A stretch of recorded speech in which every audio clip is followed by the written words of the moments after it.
Ini dia cara saya aman dari tagihan hutang pinjaman online tanpa harus bayar dan juga benar-benar solusi terakhir agar kita bisa aman serta ya tetap tenang untuk mencari uang, untuk mengais rezeki tanpa harus panik dan juga tanpa harus ketakutan. Yuk langsung aja kita akan bahas di video kali ini. Oke, assalamualaikum warahmatullahi wabarakatuh. Video kali ini saya pengen ngajak teman-teman semua ya ingin sharing aja apa yang saya lakukan, apa yang membuat saya bisa tetap tenang, bisa terbebas dari hutang pinjaman, dan juga tentu saja apa sih yang cara lakukan dari bisa bebas dari penagihan-penagihan yang mungkin meresahkan dan membuat kita gelisah. Oke.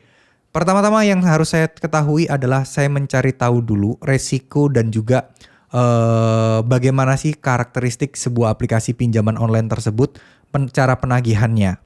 Ya, karena ini penting. Karena kadang kita itu terlalu overthinking dan terlalu memikirkan hal-hal yang belum tentu terjadi. Sebagai contoh misal, kalian memikirkan contoh ada kami ya. Wah, ada kami nanti DC-nya datang gini, nanti katanya minggu depan DC-nya datang. Kata siapa? Kata dari DC yang WA. Kata dari desk collector atau tim yang penagihan awal-awal. Padahal itu semua hampir tidak mungkin. Sekelas Kredivo aja nggak mungkin 4 hari 5 hari datang ke rumah. Nah, ini memang adalah SOP aplikasi-aplikasi pinjaman online. Ya, SOP-nya tujuannya untuk apa? Untuk memberikan rasa takut, memberikan kecemasan, dan juga ya membuat kalian mau nggak mau harus mencari cara untuk membayar hutang kalian. Itu yang harus kita ketahui. Karena apa? Karena penting banget. Contoh misal, ini ada beneran diisi lapangannya nggak sih si pinjol ini? Jangan-jangan nggak ada nih, tapi udah gertak-gertak. Oh, ternyata mereka beneran ada. Kalau ada, berapa lama sih dia bakal datang? Dan kalau udah bakal datang, kayak gimana sih ciri-cirinya? Nah, itu semuanya harus kita ketahui. Kenapa? Karena ini biar kita bisa menghadapinya dengan tenang. Ya, siapa sih yang nggak grogi atau nggak kepikiran berhadapan dengan sesuatu yang memang kita tidak tahu sebelumnya. Katakanlah musuh yang tidak dikenal, ya seperti itu ungkapannya atau perumpamaannya.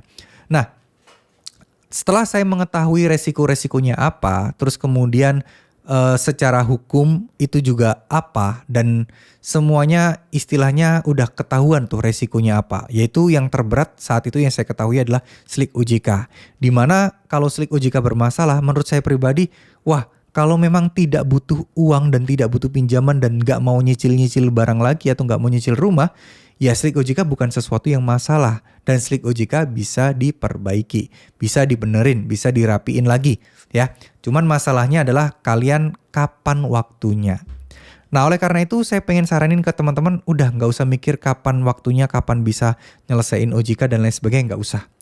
Tapi saran saya di sini adalah teman-teman mulai untuk mengontrol pikiran kalian masing-masing.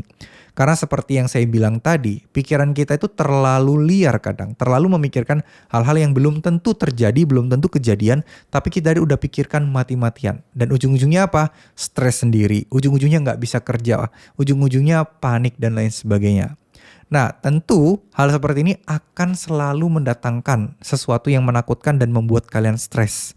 Pasti itu selama ada utang itu pasti akan ada muncul-muncul hal seperti itu.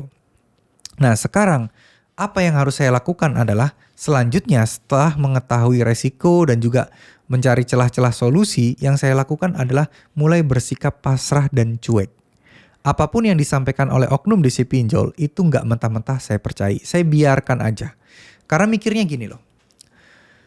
Yang mereka sampaikan dan yang mereka ungkapkan itu belum tentu mereka bisa dan belum tentu mereka punya. Ya paling-paling kita hanya bisa minta tolong dan share ke grup-grup aja, grup-grup internal kalian atau circle kalian. Tapi ya kembali lagi sih, kalau bagi saya tidak perlu sih kita menceritakan hutang-hutang. Cuman ada beberapa orang yang merasa lega, merasa tenang setelah bercerita kepada pihak lain gitu. Cuman ya kembali lagi, kalau pihak lain gak bisa dipercaya, ya ujung-ujungnya akan memperburuk keadaan kalian karena kalian akan disebar dan diliputi rasa malu yang luar biasa juga. Nah, sekarang curhatnya sama siapa nih? Sekarang belajarnya sama siapa nih? Nah sekarang minta pertolongannya sama siapa nih? Ya nggak lain nggak bukan adalah sama Allah Subhanahu Wa Taala. Teman-teman juga bisa mulai melakukan untuk zikir, untuk ibadah, untuk apa ya bisa dibilang teman-teman untuk ketenangan hatinya, karena itu yang paling penting dari segala-galanya. Teruslah berdoa, kalau bisa teruslah sholat tahajud, kalau bisa teruslah sholat duha, jangan ditinggalkan karena semua itu bisa sangat membantu teman-teman semua untuk bisa bangkit perekonomiannya, membantu teman-teman semua untuk bisa apa ya, bisa dibilang mendapatkan ridho dan rezeki dari Allah Subhanahu wa taala, dan harapan saya semuanya sukses-sukses selalu dan sehat-sehat selalu. Terima kasih ya buat semuanya. Mohon maaf jika ada salah-salah kata. Wassalamualaikum warahmatullahi wabarakatuh.